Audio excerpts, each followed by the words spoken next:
정말 세월이 금방 지난 것 같습니다. 2025년을 시작한 지가 정말 엊그제 갔는데 정말 손 화살처럼 6개월이 지나갔습니다. 그리고 우리는 또 7월 첫 주를 맞이하고 남은 6개월을 지나봐야 됩니다. 여러분, 지난 6개월 동안 어떻습니까? 우리나라적으로 보았을 때 대통령의 탄핵과 또 새로운 대통령이 탄생되고 트럼프 행정부가 들어서면서 관세 전쟁이 시작되었습니다. 한 치 앞도 예측할 수 없는 정말 새해를 맞이하면서 이렇게 암울하고 힘들고 어려운 때가 없었던 것 같습니다. 정말 힘들었던 것이죠.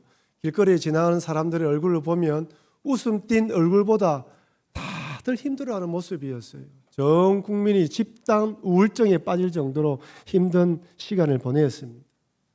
여러분, 세상의 또 속도는 얼마나 빨리 지나가는지 몰라요. 너무너무 빨리 변합니다. 속도가 가팔라지고 있습니다. 어떤 분은 너무 빨리 변하는 세상에 멀미가 난다. 공감하시죠? 정말 너무 빨리 변해요. 너무 빨리 변해. 젊은 사람들도 따라가기가 힘들다고 이야기를 해요. 여러분, 인공지능이 아직도 많이 생소하는데 저는 챗GPT 여러 인공지능을 많이 사용하고 있지만요. 한편 사용하면서도 앞으로 어떻게 발전할까? 앞으로 어떤 세상이 올까? 한편 두렵기도 합니다. 여러분, 혹시 AI 특이점이라는 단어를 들어보셨습니까? AI 특이점이란 말은 인공지능이 인간의 일반 지능을 초월하는 초인공지능이 출현한 때를 말하면, 쉽게 말씀드리면 인간의 보통적인 수준보다 뛰어난 인공지능이 태어난다는 거예요. 탄생한다는 거예요. 그 시점이 앞으로 5년 후인 2030년으로 예측하는 학자들이 많습니다.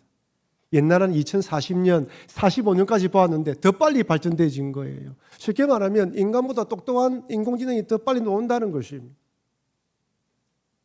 과연 인간보다 똑똑한 인공지능이 인간에게 축복일까요? 재앙일까요?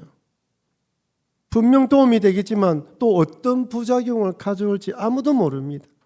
인류가 더 나은 세상을 맞이할지 종말을 앞당길지 그 누구도 확답할 수 없습니다.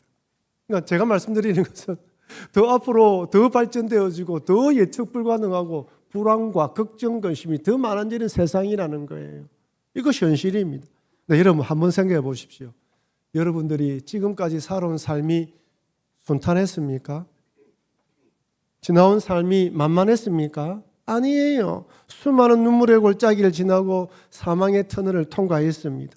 그때는 정말 끝인 줄 알았는데 하나님 은혜로 여기까지 와 있습니다. 불투명한 미래로 불안하고 두렵지만 지금까지 인도하신 하나님께 감사하고 그 하나님을 바라보자는 것이, 우리가 과거를 살아온 경험을 바라보면요, 과거의 그 시점도 우리가 바라보면 불안한 때였습니다. 근데 그때를 극복하고 지금까지 살아왔어요.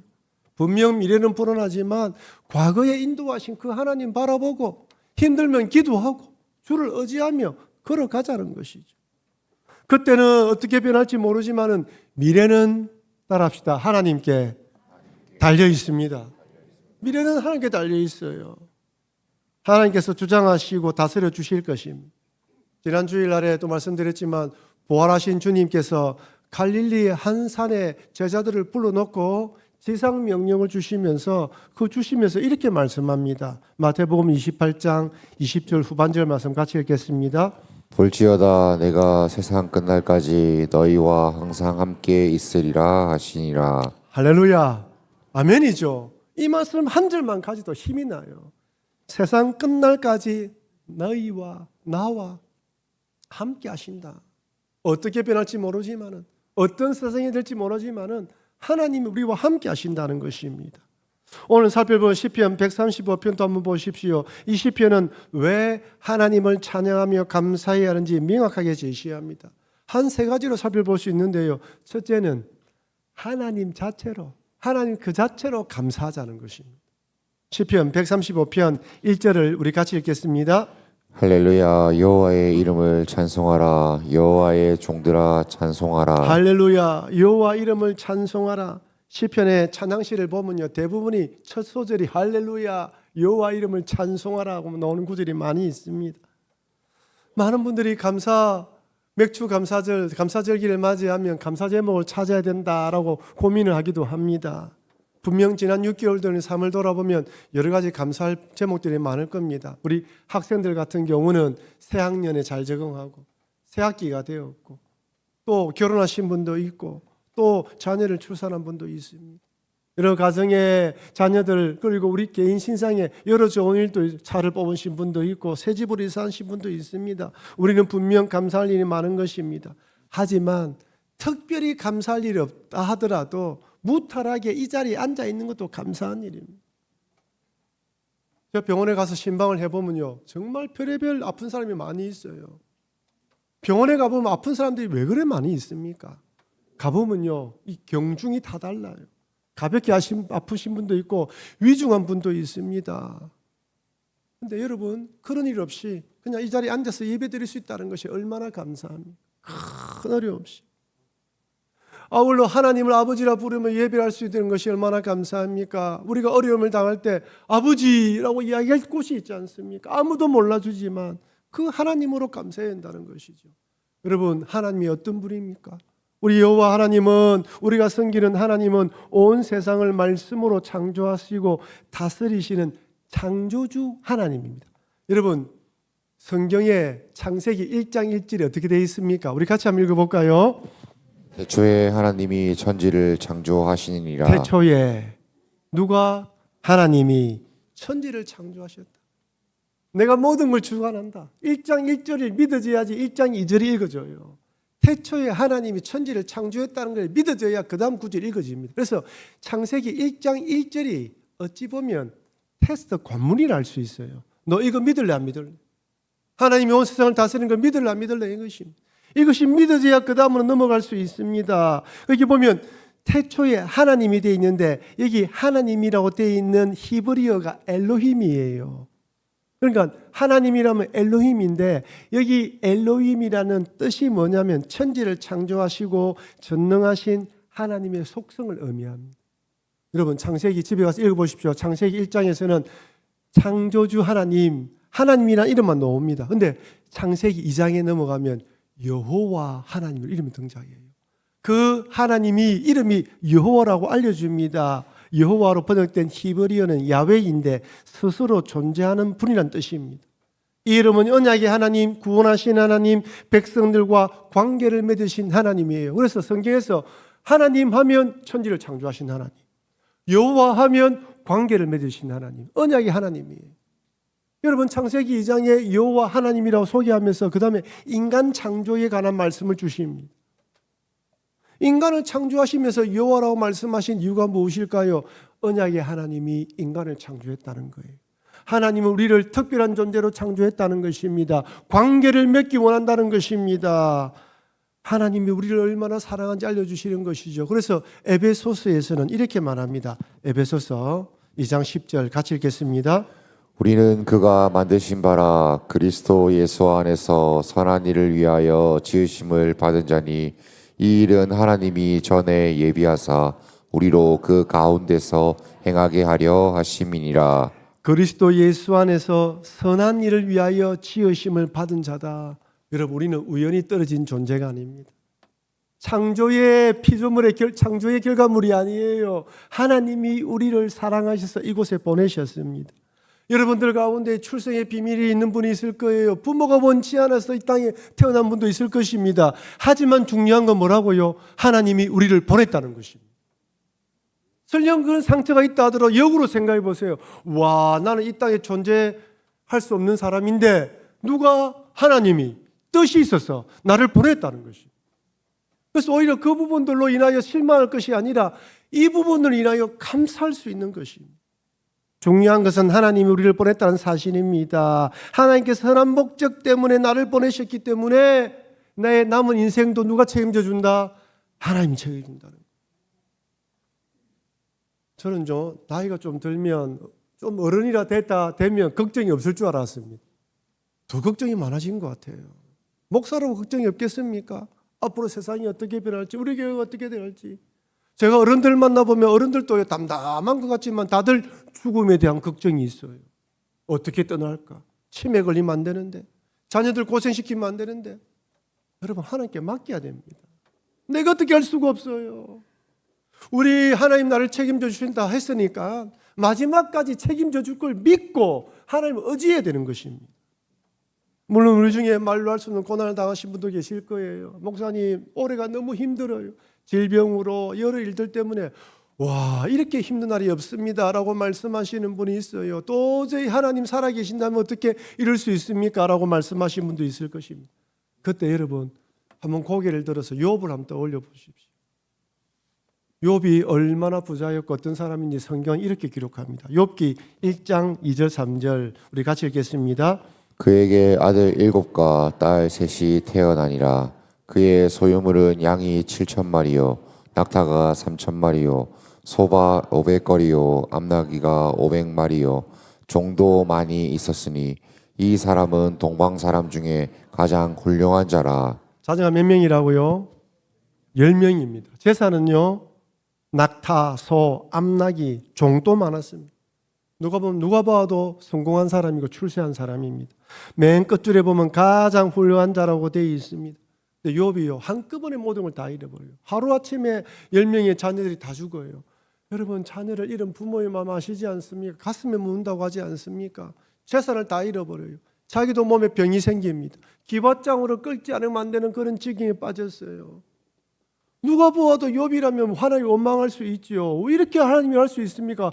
훌륭한 자라고 이야기했는데 나름대로 믿음 생활했는데 왜 이런 어려움을 주십니까? 라고 원망할 수 있어요. 근데 욥이요 그런 고난 가운데 이렇게 고백합니다. 욥기 1장 21절 같이 읽겠습니다. 이르되 내가 모태에서 알몸으로 나왔사온즉 또한 알몸이 그리로 돌아갈지어다. 주신 이도 여호와시요 거두신 이도 여호와시오니 여호와의 이름이 찬송을 받으실지니어다. 할렐루야. 쉽지 않은 고백입니다. 나는 정말 그럴 수 있을까? 목사님 나도 정말 그럴까? 자꾸만 이래도 낙심할 때가 많은데 근데 우리의 목표가 여기입니다. 내가 하나님 정말 하나님으로 모든 걸 만족하는 사람이 되게 하여 주시옵소서. 비록 우리가 지금은 그런 삶을 살지 못한다 하더라도 이런 삶을 향하여 달려가야 되는 것입니다. 그럴 때 생각지도 않은 질병이 찾아오고 어려움이 찾아올 때도 그 하나님으로 감사할 수 있는 것입니다. 그러니 맥주 감사절을 맞이하여 온 세상을 창조하시고 다스리시는 하나님, 약속의 하나님께서 나와 함께 하신다는 걸 잊지 마시고 어떤 상황 속에서라도 감사하시는 여러분과 제가 되길 주의 이름으로 축원합니다. 두 번째로 나를 선택하시고 구원하심에 감사해야 됩니다. 시편 135편 4절에서는 이렇게 찬양합니다. 같이 읽겠습니다. 여호와께서 자기를 위하여 야곱 곧 이스라엘을 자기의 특별한 소유로 택하셨음이로다. 여기 보면 여호와께서 자기를 위하여 야곱이라고 이야기하면서 이스라엘을 자기의 특별한 소유로 택하셨다 이야기를 합니다. 그냥 야곱 빼고 이스라엘 하면 되죠. 왜 야곱이라 했을까요? 성경 읽어보면요 이 이스라엘 대신에 야곱이라는 이름을 많이 였습니다. 야곱이 어떤 자입니까? 발꿈치를 잡은 자, 속이는 자, 찬탈자란 뜻입니다. 창세기의 야곱은요 약삭 빠르고 장계가 뛰어나며 자기 이익에 특화된 인물이에요. 자기 이익밖에 모르는 사람입니다. 자기가 원하는 것을 얻기 위해서는 배고픈 형에게 팥죽 한 그릇을 주면서 장자의 명분을 사는 사람이지 않습니까? 장자의 축복을 받기 위해서 형 에서처럼 분장해서 아버지께 제가 애씁니다 라며 축복을 받은 사람이에요. 자기 이익에 특화된 사람입니다. 목표지향적인 사람이에요. 네, 여러분 이런 야곱을 어디서 번듯하지 않습니까? 바로 우리 모습입니다.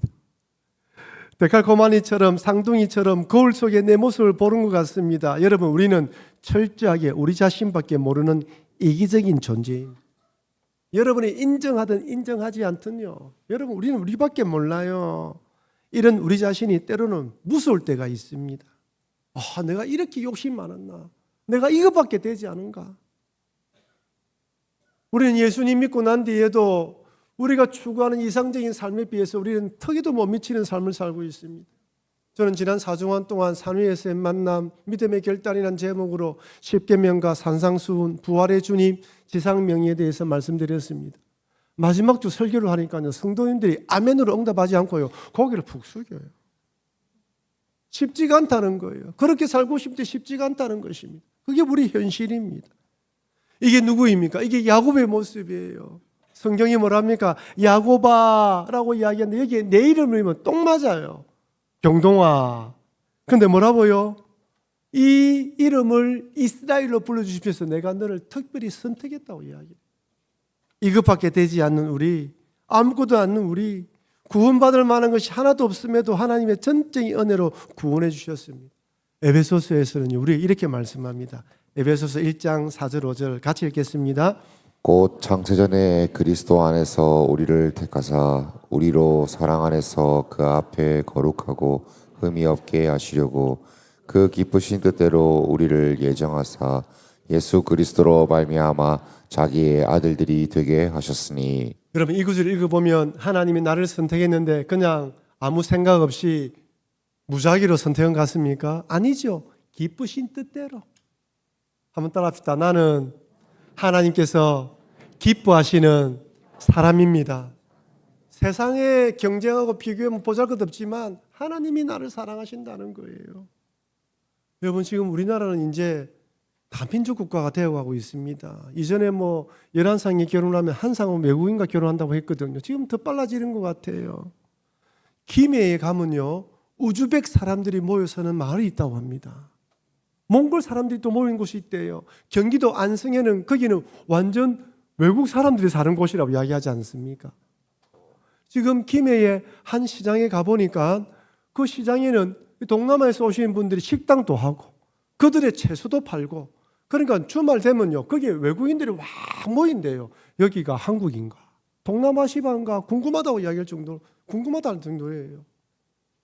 이제는 저 멀리 베트남까지 갈 필요가 없답니다. 물론 가격이 좀 비싸겠지만요. 여러분 근데 제가 질문 드릴게요. 그렇게 우리나라에 살고 있는 외국인들, 우리나라에 일하고 있는 근로자들은요 어떤 사람인들까요? 아무나 우리나라에 와서 일하겠습니다 신청하면 다 받아줍니까? 아니에요. 그 사람들도 그 나라의 엘리트 중에 엘리트들이에요. 대학을 나오고 자격을 갖춘 사람들만 뽑아서 우리나라에 데려옵니다. 여러분 만약에 천국 들어간 조건이 있다면 우리들 중에 그 조건을 충족할 사람이 누구가 있겠습니까? 여러분 돈 많습니까? 공부를 많이 하셨습니까? 외모가 뛰어나십니까? 착한 일을 많이 했습니까? 이런 기준들을 들여댄다면 우리 중에 그 조건에 부합될 사람이 누가 있겠습니까? 아무도 없습니다. 그런데 하나님은 조건을 내세우지 않고 태초 전부터 우리를 선택해서 구원하셨다고 말씀합니다. 우리는 이것을 은혜라고 부릅니다. 그 어떤 것으로 갚을 수 없기에 은혜인 것이죠. 그런데 비록 나의 삶이 힘들고 어렵다 할지라도 나를 선택하시고 구원해 주신 주님께 감사하시는 여러분과 제가 되길 주의 이름으로 축원합니다. 마지막 세 번째는요. 하나님께서 여기까지 인도하심에 감사해야 됩니다. 아마 여러분들 가운데 돌아보면 아이고 목사님 무슨 감사해요. 내 인생 자체가 고행입니다. 고행. 그래도 여러분 한번 돌아보십시오. 오늘 성경 말씀은 이렇게 말합니다. 시편 135편 8절 11절 같이 읽겠습니다. 그가 애굽에 처음 난 자를 사람부터 짐승까지 치셨도다. 애굽이여 여호와께서 내게 행한 표적들과 징조들을 바로와 그의 모든 신하들에게 보내셨도다. 그가 많은 나라를 치시고 강한 왕들을 죽이셨나니 곧 아모리인의 왕 시온과 바산 왕 옥과 가나안의 모든 국왕이로다. 여러분 이스라엘 백성들 성경을 읽어보면요 이 출애굽 사건은 끝나는 것이 아닙니다. 시편 그리고 선지서에도 곳곳에서 나와 있습니다. 하나님을 소개하면서 나는 너희를 애굽에서 인도해낸 여호와 하나님이라는 거예요. 10가지 재앙과 홍해의 기적, 불기둥과 구름기둥, 반석에서 물을 내시고 만나와 메추라기로 먹인 하나님이라고 곳곳에서 이야기합니다. 주님이 우리를 여기까지 인도하셨습니다. 제가 이렇게 말씀드리면 목사님 어려움이 너무 많은데요. 그럼 제가 질문 드릴게요. 여러분 이스라엘 백성들이 광야 40년 동안 어려움이 없었습니까? 아니에요. 어려움이 있었습니다. 힘든 일도 있었어요. 여러분 홍해의 기적을 통과하고 홍해를 가로지려서 3일 만에 마라에 도착합니다. 여러분 3일이면요 애굽에서 가져 물이 다 떨어질 때쯤이에요. 그러면 마라에 도착하면 하나님이 단물로 마련해 놓아야지요. 여러분, 왜 단물이 아니고 선물입니까? 이스라엘 백성들이 아니 물이 있다고 생각하고 뛰어가서 물을 마셨는데 선물입니다. 화가까지 났어요. 화가 났습니다. 하나님 왜 이랬습니까? 여러분 질문 드릴게요. 하나님이 능력이 없어서 미리 준비를 못 하셨습니까? 시간 계산을 잘못하셨어요? 사흘 후에 도착할 것이라 생각이기 때문에 미리 준비하지 못한 것입니까?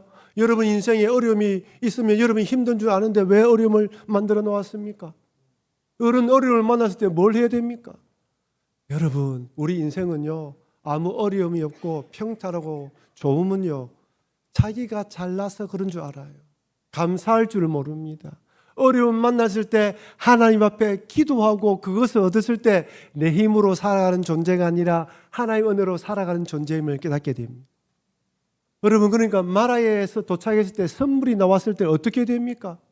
10가지 기적을 내리신 하나님 아버지, 홍해의 기적을 내리신 하나님 아버지, 이번 이 선물을 단물로 바꾸어 주시옵소서.